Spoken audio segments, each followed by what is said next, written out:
So if you feel like your hands and feet are always frozen, like if you touch somebody and they're like, what in the Elsa is going on with you? How can you have no heat in your hands? You're like a dead person.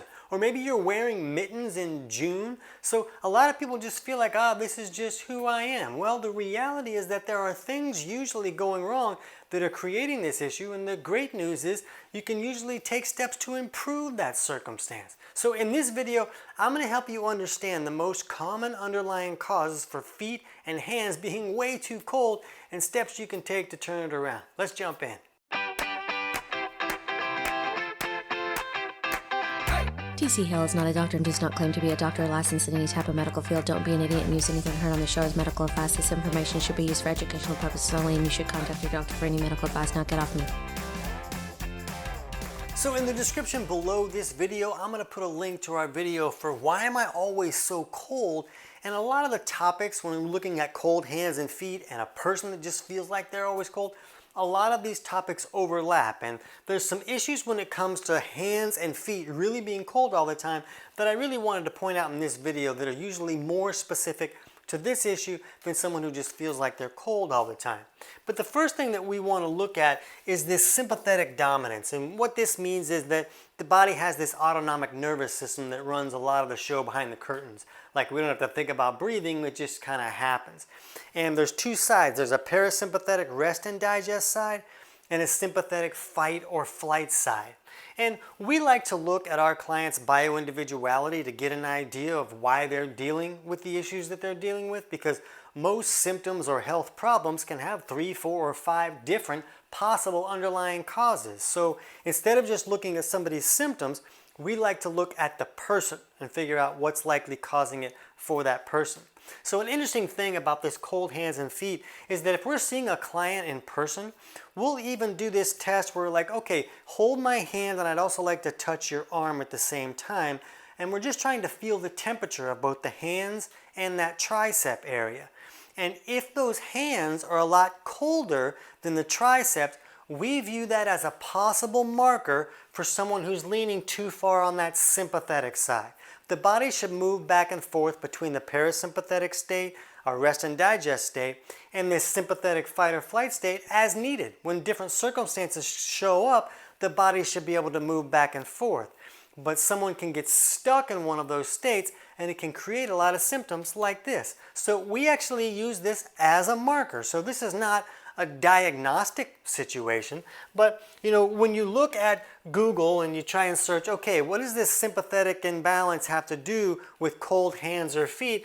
We see that Google says a study on the influence of the sympathetic nervous system on the hands during cold stress found that the sympathetic nervous system increases during cold exposure, leading to vasoconstriction and reduced blood flow in the hands.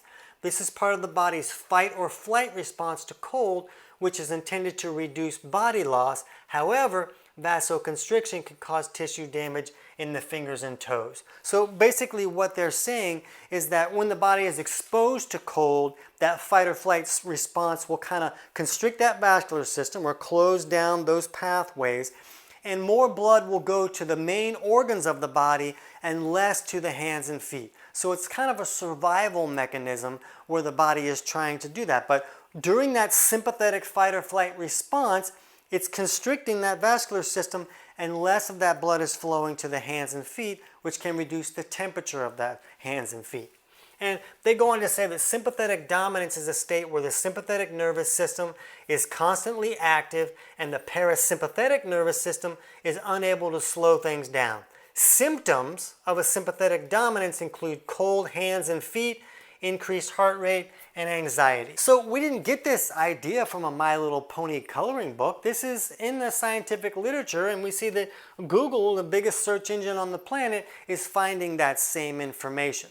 So what we need to understand about this sympathetic fight or flight state is that you don't have to be exposed to cold for the body to be pushed into that fight or flight state. A lot of things can push the body too far into that fight or flight state, like stress in your life, but also stress in your body. So when we're looking at why would the body be stressed, one thing that is very common for us to see is oxygen utilization issues and nutrient deficiencies. And when there's an oxygen utilization issue, that means that there may be enough oxygen in the body, but it can't get down to the tissues where it needs to be to create energy and help the body function the way that it's supposed to function. And we looked at some other studies, and I'll put the link to all these studies in the description below. But in this military study on the nutritional needs in cold and high altitude environments, I talk about this study a lot more in the other video. I won't go into this a lot, but they talk about how the body needs to have access to certain minerals and nutrients to keep body temperature correct.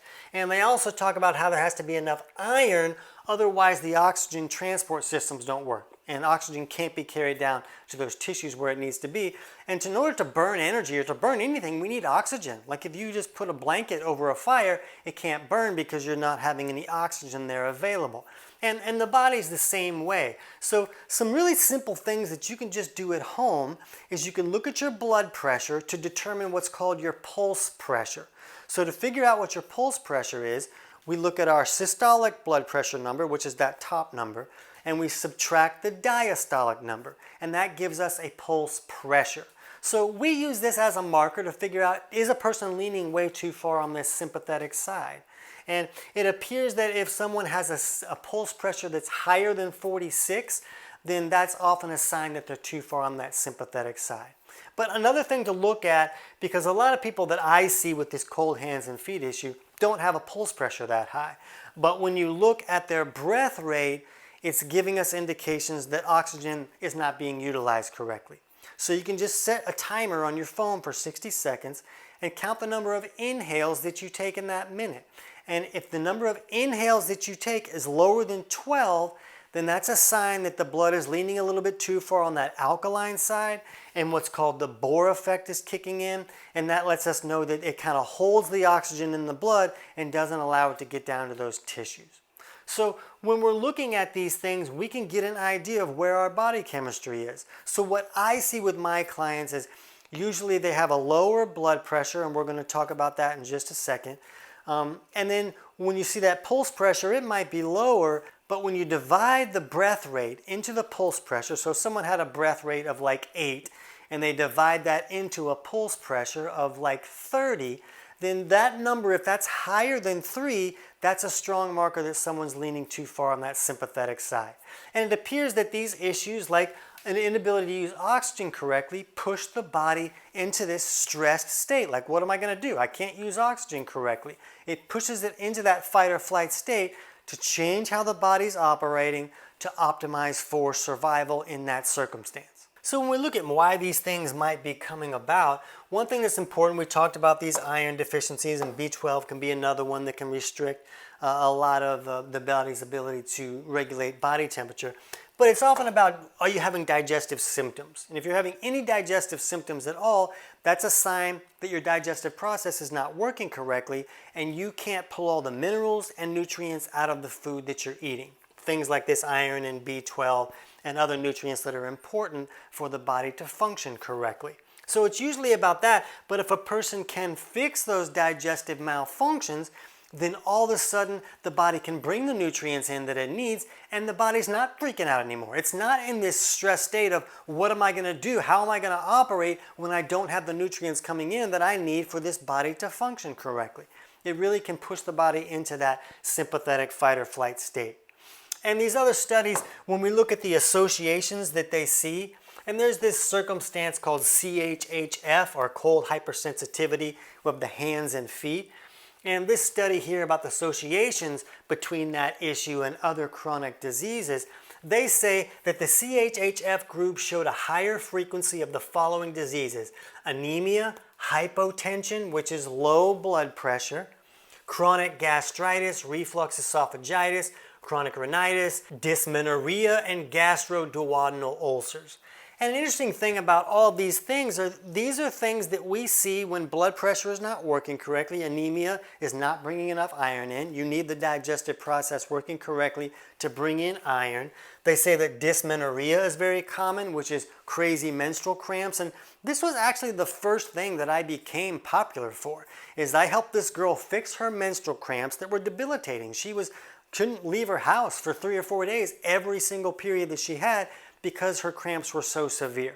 And I helped her understand that this is often about a lack of minerals in the right location. So when we helped her fix her digestion so her body could bring in more minerals and help fix some imbalances to push those minerals to the right place, her cramps went away, and then every girl in town started showing up in my house saying, "Oh, you're the cramps guy." And I was able to help a lot of girls. That's the first book that I wrote, was about fixing menstrual cramps. So all of these other issues, gastritis, reflux, these are all issues that we see when there are digestive malfunctions. So this is not just our experience. The medical literature is saying, oh yeah, we see this too. We see this cold hands and feet thing when we're seeing these issues. And they went on to say that CHHF symptom presentation is considered important for treatment in traditional East Asian medicine. And we don't do Eastern medicine type things, but we look at bioindividuality, and we view this marker of being overly sympathetic as a very important piece of information. It helps us understand what may be going wrong in the body. And they go on to say, however, in Western medicine, it is perceived as an unremarkable symptom that just requires lifestyle management unless it is induced by a specific disease such as connective tissue disease, peripheral neuropathy, or hypothyroidism. And so basically they're saying in our country here, they just look at this as, it's not a big deal. Sorry about your luck. It's not, so don't worry about it. Just put on some mittens or something. But they say that it can also be caused by these connective tissue disorders and these other issues. And these are issues that we see coming about when someone can't bring nutrients into the body. The body doesn't have the nutrients it needs to rebuild these connective tissues, so they just continue to break down. There's other imbalances that can cause excessive breakdown as well, but a common problem that we see is a lack of nutrients. Hypothyroidism we often view as being related to liver problems, and in many cases, the liver is being overwhelmed because it's filtering all these toxins out of the body and try to get rid of those toxins. And then it puts a lot of those toxins into our bile. And bile is part of our digestive process. The gallbladder squirts this bile down to help us access fat-soluble vitamins like A, E, D, and K. It helps us break down our food correctly so that we can get all the minerals out of that food. But for a lot of people, that bile becomes too thick and sticky to flow correctly, and then the liver becomes overwhelmed, and then the liver can't do all of its jobs, like converting T4 to T3 that can lead to those thyroid issues. So again, they're seeing connections to issues that we also see connections to with digestive malfunctions. So when we're looking at the steps, what's going to help? When can I put away my mittens? You know, the steps are going to depend on what's going on with you. If you can look at those simple tests and get an idea, again, it's not diagnostic, but are those numbers really whacked? You know, is like my breath rate like 6? You know, that's a really strong sign that the body's having trouble using oxygen correctly, and you're going to want to take steps to improve those issues. And when you do, does the cold hands and feet improve? I don't know. You can let me know in the comments when you come back. But the steps that are going to need to be taken are going to depend on what's creating it. There's a variety of digestive malfunctions that can be restricting the body's ability to bring in those nutrients, or you know, maybe you can look at your blood pressure. Is it really low? And they see all those associations with hypotension. So if you haven't seen a lot of our other videos, this is new information for you, then my book, Kick Your Fat in the Nuts, chapters 3 and 4, kind of walk you through figuring out which aspects of digestion are not working correctly and what steps will help you improve those issues. And the book is available on Amazon, but I'll put a link in the description below where you can get the whole thing totally for free. And then you can just jump to chapters 3 and 4. And that book also teaches you how to run the simple self-test that we were talking about with blood pressure and breath rate, and simple things that you can do at home using tools you can pick up at like a pharmacy or a health food store or something like that, to get an idea, are some of these imbalances a problem for you? And if they are, well, now you have somewhere to start. Now you understand, okay, it makes sense for me to be dealing with these symptoms, and if I can address these possible underlying causes, maybe I can see some improvement.